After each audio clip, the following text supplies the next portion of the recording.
coach. He became head coach of Grant School, and he's I coaching understand. at Grant, and he's still sweeping the floor, going around the whole. He controlled that whole first floor. Now, nobody is above cleaning up.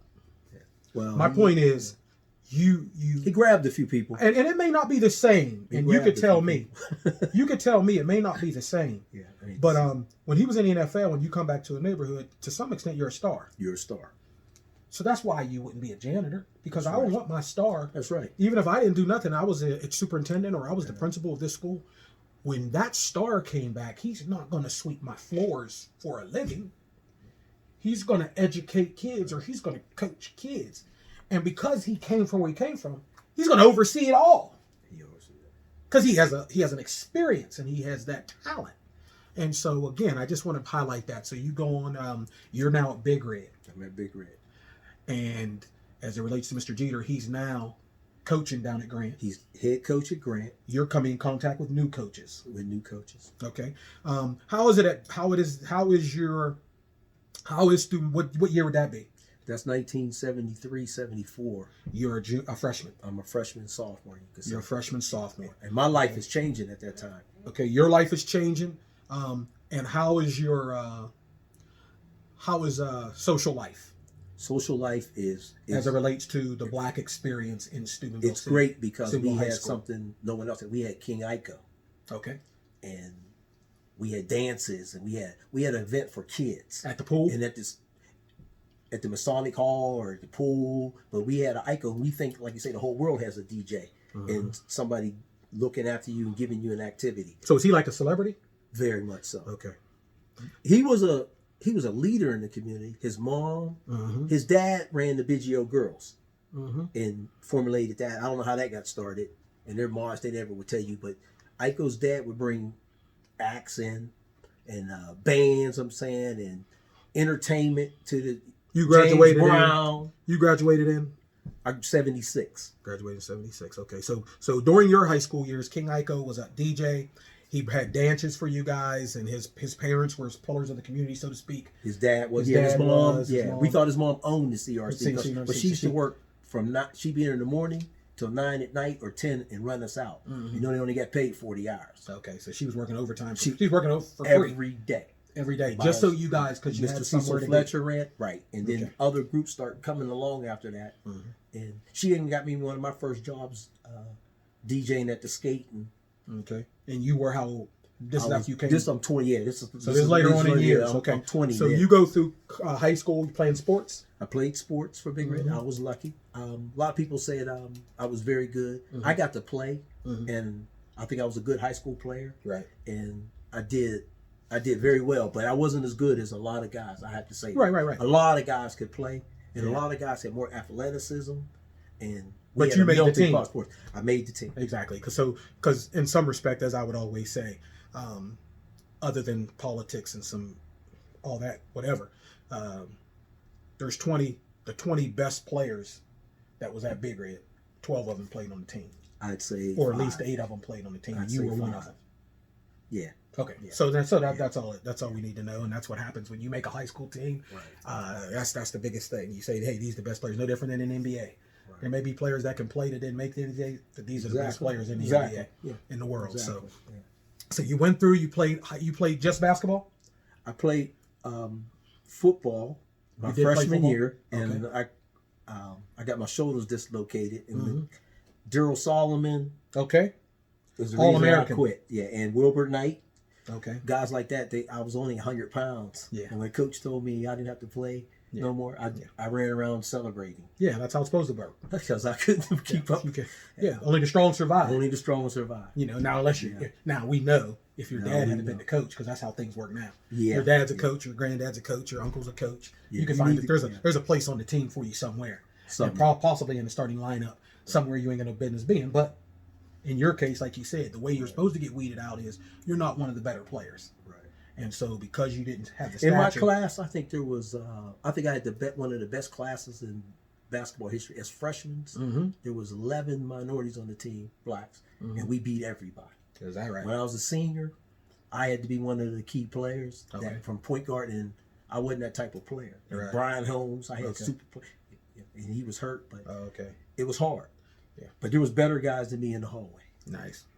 And that happens. A lot of them. That happens. There's reasons why they're in There was the a hallway. lot of them better than me in the hallway. Good deal. But as they said, one of the best ability is availability. So if there's a reason why you wasn't available, then hey, we can't count you. You know what I mean? Life choices. Exactly. Life choices. That's back to the so we're back in the community. You're graduating. What did you do once you graduated? My dad said all I had to do was go to school, and I went to West Liberty to play basketball. Oh, okay. And when I got there, Big Red had Brian Pruitt. Yes. And I'm just going to say it. West Liberty couldn't beat Big Red. And I told him, man, so I said, you know what? All my life I've been trying hard to play in the system. And I said, I'm not going to play my way out of a bad system again. Okay. I said, I want to go to a all black school. Okay. So like I said, I've been in the system here, and where'd you go? Well, that's a story. My grandparents, my mom changed all that. I was supposed to go to Alabama State. Okay. So in the meantime, my dad was on me, or you got to stay in school. So me and a best friend of mine went to Akron, and while I was in Akron, I sent all my applications to Alabama. I knew I was going to Alabama State, a black college, but my grandmother and her aunts and them said, "Little Billy will never make it." In that black school, they said, no, we don't. So when I get down there, lo and behold, I go to University of Alabama because they signed it up. The $10 application, I wasn't going to pay that much. That was high. So hold on, what year would this be? This is in 77. 1977. So in 77, 78, when Alabama beats Ohio State 35-6 in the Sugar Bowl. Look it up. I know it because I was there. And I was supposed to be in. We thought we were going to be national champs. My dad calls and says, how's class?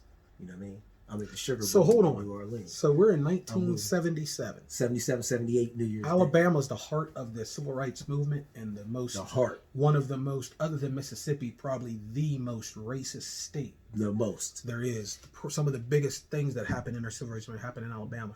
Not only that, I think it was in Alabama where they didn't allow the kids to go to, black kids to go. They didn't want to integrate the schools in Alabama. They didn't. And so now, this is 1977. You're in the North. You're going to go because you want to go south. I want to go south.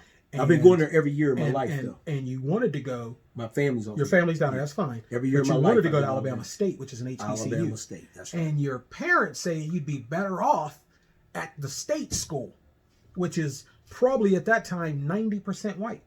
98. Okay, I just wanted to give it. There was only a couple hundred of us there. I can imagine. Okay, so you were there when Bear Bryant was there. I shook his hand. Good deal. And he kicked me out of Paul Bear Bryant dormitory because only the black athletes hung together. Okay. Reginald King was there. Ozzie Newsome. Okay. Called him the Cab Company. Okay. Because all he did was don't get mad, Ozzie, because all he did was ride girls around. I thought they called him the Cab Company because he was knocking people over. Okay. But he was a Cab Company. Because he just. But everybody knew everybody because there's only a couple hundred blacks. Oh, okay. And we got every benefit. Okay. Yeah. Now, were you guys at the same class? Or was he older than you? I'm a freshman, sophomore, and Ozzie was a senior that year. Okay, so it was you showed up his last year. Okay, go ahead. So then the experience was phenomenal. How many years were you there? I was there 1 year. 1 year, okay. Year and a half, and just took classes. Phenomenal, why? Well, I couldn't play basketball there and everything, and I didn't want to be at the University of Alabama. So every weekend I'm driving and visiting Tuskegee. I'm going on the weekends, though, experiencing the black college thing. Okay. And that's what I fell in love with. And all this experience, but I like to tell some kids. Tuskegee's a city? Tuskegee, the city, with the school. In the school. Yeah, I had a car. My dad gave me a car. I spoiled rotten. Now, where was Alabama State? Alabama State is maybe towards, if you're looking at Columbus, like, I can say, Birmingham is in the middle of the state, just like Columbus is. Okay. Tuskegee is maybe, I think, west of it. West of it, okay. So a little town, Tuskegee. And so Alabama, that's where the Commodores are from. So Alabama is in Tuscaloosa.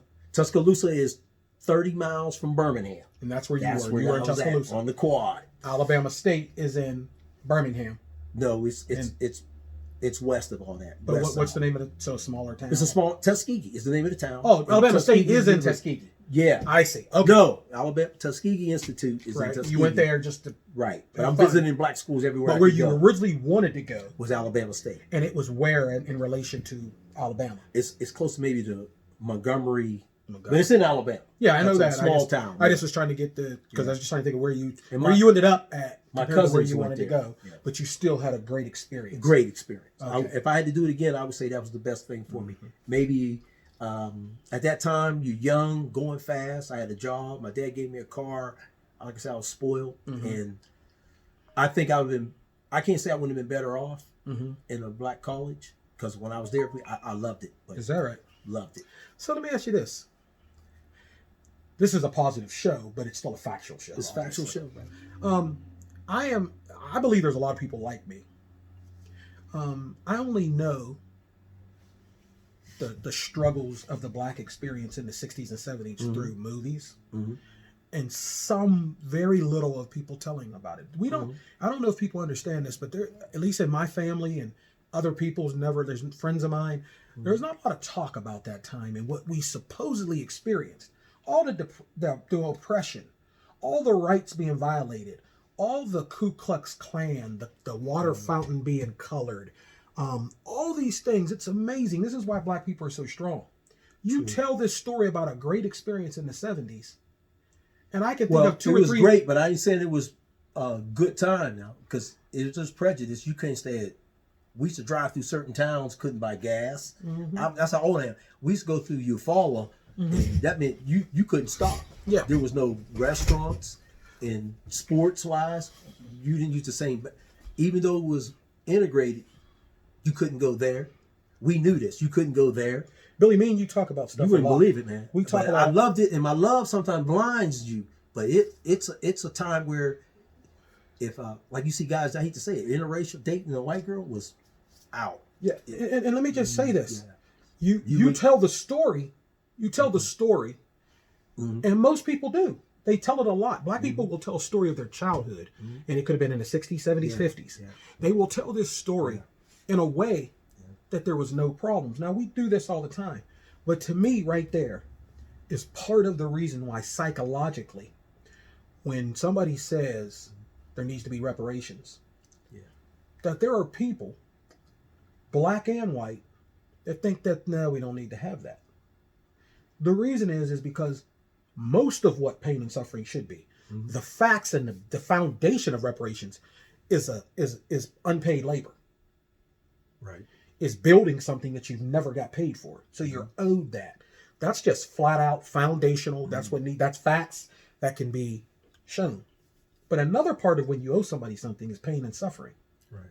You're articulating this in a way, and I know you're trying to stay positive, but you're articulating it in a way that there was no pain and suffering.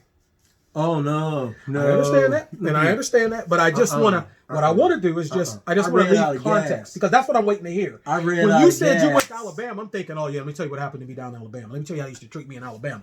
Well, it was okay, but man, let me tell you, it was tough. That's what I was expecting you to say. Camp, but I ran out of gas at a gas station. Okay. Because I couldn't get gas until everybody else did.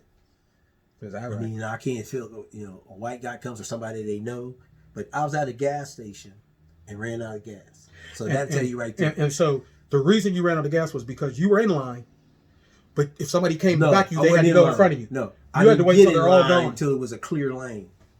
Because what would have happened? Because even... You just didn't do it, or you knew what was going to happen? He didn't wave me in at the gas station. And I was wasn't Eufaula. I was in Montgomery, Alabama, and couldn't get gas. And I was scared because now my grandparents didn't want me to drive down there by myself. And that's an experience, but you took it for granted, right? I got gas. So you drove up. I drove to a gas station. And when you get there, there's a gas attendant there because that's what it used to be. Yeah. You always got somebody else always got your gas. Old, so that's 40 years ago. You drive up to the gas station and you're waiting for the attendant to say, "Come on up in line." But he's not going to pull you up until he's did everybody else. That's because he's seen you. He's seen me. And he knew you were black. And so you can't possibly go before white folks. Couldn't go. And at the time that it happened, you pulled up and you just understood that. Right? I knew it. You knew that's how I was going to go. Right. Now, were you cussing? Were you calling him names? Were you saying this is a shame? Or this is just how it was? I was very quiet because I knew I wanted to get to where my grandma told me, I was under order of my grandmother, and I did what she said. And I just was quiet and I waited. And then Yeah, but what else pushed my you car else to you the could have tank. did? And nothing else I could have did. Because he wasn't gonna give you gas, no matter if you was mad or not. And it ain't like the gas station. And the last thing you need to have, like sheets. It's a pump where they pump I understand. the gas. Just like on you Archie, don't touch nothing. what is it? Right. Mayberry. Mayberry RFD. Yeah, whatever it's called. What's the Andy Griffin? Andy show. Griffin. That's where I was at Mayberry. Okay. Okay. Again, I think. But I'll tell you this too. We wouldn't take if you filled your tank up. They would give you a set of glasses, you can drink out of, or they would give you a little present. We weren't allowed to take them because they said when you got down the road, they say you stole them. They say you stole it. So, I'm looking at my life as being spoiled, and I say that because of my parents. Yeah. But the energy around it, and in Steubenville, when I do come back, right. When I would go down south and whatever the blacks, right, I came back to Steubenville, and I'm gonna say this, President. I couldn't play at certain schools I visited in high school, even in Newark, New Jersey. When I came to Big Red, right, because of the structure there, and it was white and black kids, I'm gonna say I could play. But I was in black schools where I couldn't make the team. Just because because I wasn't good enough. Where? In Newark, New Jersey, I couldn't make the team.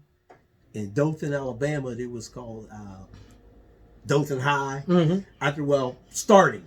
Right. There's 7 guys better than me everywhere I was looking, right? Yeah. So I said, I'm going back to Big Red so I can play. Oh, so what you're saying is... say that. But what you're saying is... Because I knew I was better than what you're saying is that people. In your family structure, there was times where you might have just stayed with your grandmother or your aunt and went to school there. Right. But one of the things you wanted to do was play basketball. Right. And 16, you would have never made the teams there. When I was 16 in North New Jersey, I couldn't make the team. Okay, good deal. So we are at Alabama. No, we're at Alabama. You're a junior. I mean, a sophomore, going through your sophomore year. You stay there a year and a half. Right. You have a good experience from what you probably learn as a young man and the things you're able to do because you're on your own. Right. To some extent, also you got family in that area, but basically you're traveling, you're going, and you had a car, So you had a great experience there. Why did you leave there? Well, I didn't really. I visited back and forth. I came home for summer. Okay. And my dad would get me a job in the mill every summer. And I transferred all my credits and got my medical lab technology degree. So when I transferred all my credits, there was a program, and I commend Miss Sheila Robinson. Okay. Yes. She wrote me a letter of endorsement and wanted me to go into the medical field, and that's how I became a lab technician.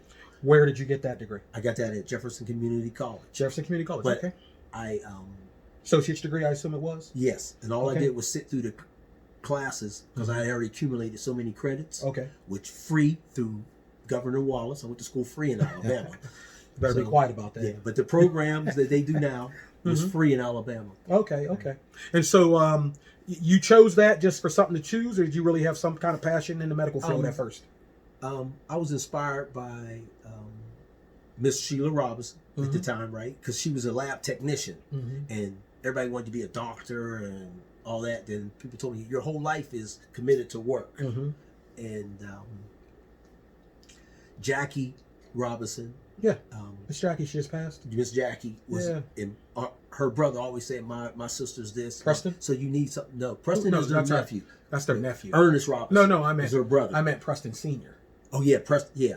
Okay. They would talk about her, and I seen these 2 pretty ladies, and they was medical technologists, and that's what I was inspired to do. And I would love to sit down and talk with Miss Sheila too. Oh, she was tough. I still, to this day, I look up to her as a big sister. Like you say, you got that power of women in your community, and I mean, you differ on some things we might get to. Yeah. But no, I mean, I'd like to sit down and talk to her and interview her. I mean, yeah. Oh, I think she would have a well thought. Oh, she's sharp. Yeah. Her daughter, who you might want to talk to. I went to school with her. She groomed her too. But not only that, Miss Sheila's always said positive things to me.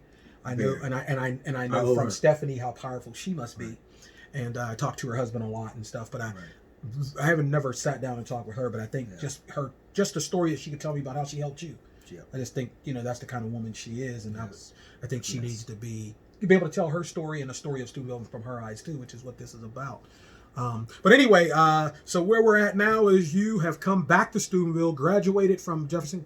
But back then, was it what was it called back then? Jefferson Technical Community College. Jeff Tech. Right. That's what it was when I was younger. It was Jeff Tech. So you graduated from Jeff Tech in the medical field.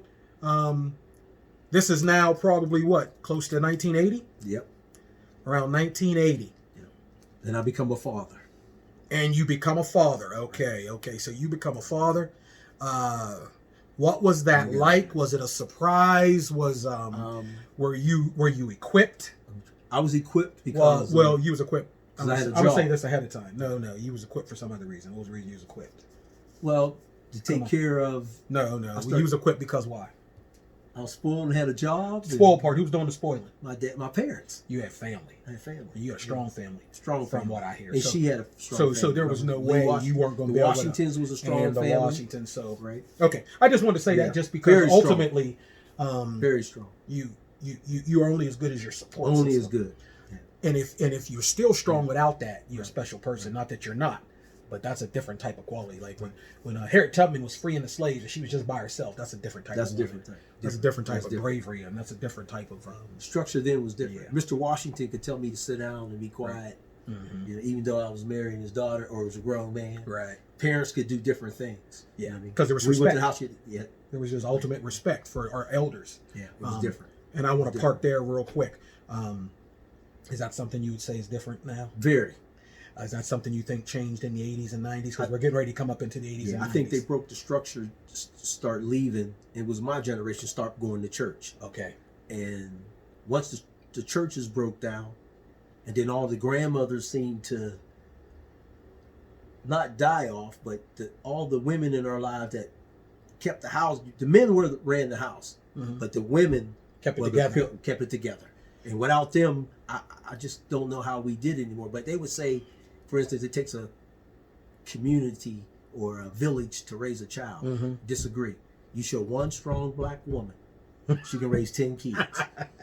So she can raise a neighborhood. Right. And then she also can tell 15 strong black women, now you can raise a whole community. Don't fool with them Smiths. Right. And shun a family. Okay. So the community, right now it takes that mother.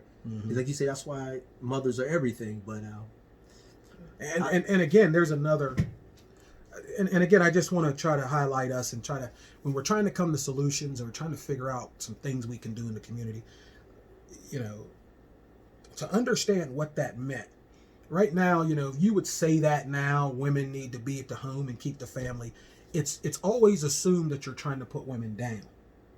Instead of saying, no, there's a necessity for them. In other words, you don't need to be at home because I can't be at home. You need to be at home because we already know what you can do at home. Right. We already knew how much strength you had. Like, you made it clear. Men ran the house, but the women kept it together. Right. If back then in the 40s, 50s, and 30s, if it was the women who ran the household, but the men kept it together, then right now we'd be saying we need men to be at home, keep it together. Not for any other reason, then that's what worked. Right. So again, I just want to kind of highlight those things, and as we go along, we try to figure out are we better off now? I don't think so. Okay, so I think right now you're giving me all the reasons why. We need to hold more. We need to hold our young men and men more accountable, even at younger ages. Okay. Because women seem to be groomed to be a woman, and our jock. You're guilty. Sports will take you quickly, yes, but that don't take you to manhood. Yes. You can't balance a checkbook. You don't understand the responsibilities of a family. Right. Bills. They don't pay your bills first. Save, spend. No economics for a young black man at all. And then when we do see it, it's broken up so much that we don't think that it's our control. So we always ask somebody else. Right. And you just don't have that anymore. But a young black man has to be held accountable by leadership. Yes. And it takes a man to do that, the man's presence. Right. I ain't saying the woman can't do it. Right. But that man's presence, like for me, my dad saved my life by just saying, I'm going to stomp you in the ground. Exactly. So I know I'd have been to jail. Right. If it wasn't for my dad. Well, my mom can't stop that. What we're going to do here is we're now in Steubenville in a time of the 1980s coming up, and we've identified some people in Brother King IKO. We've identified some people in Miss Sheila Hendricks. Okay. We've identified some people as it relates to people, Mr. Jeter. Some of some other names you've had, Mr. Brown, you mentioned, and some people that you've named that we know of in our community that were people that was leadership or at least icons to some of us. in our community. And so what I want to do is stop here for this part and go into part 2 after this. So we're going to end right now on part 1, and you're going to stay with me. We're going to do a part 2. I got all day, man. Okay, we're going to do a part 2. But this is part 1. I want to thank all you guys again. Hit the subscribe button. Also hit the bell so that you can be notified whenever we upload these and put them online for everyone. Also, give me your comments and opinions on what Brother's saying here, what I'm saying, and how we're trying to understand the Black experience in America. And in this one, we're understanding the Black experience as it relates to Steubenville, Ohio, through the eyes of Brother Billy J.M. Zimmerman. And so thank you for joining us. Peace, and I'll see you on the next episode. Thank you.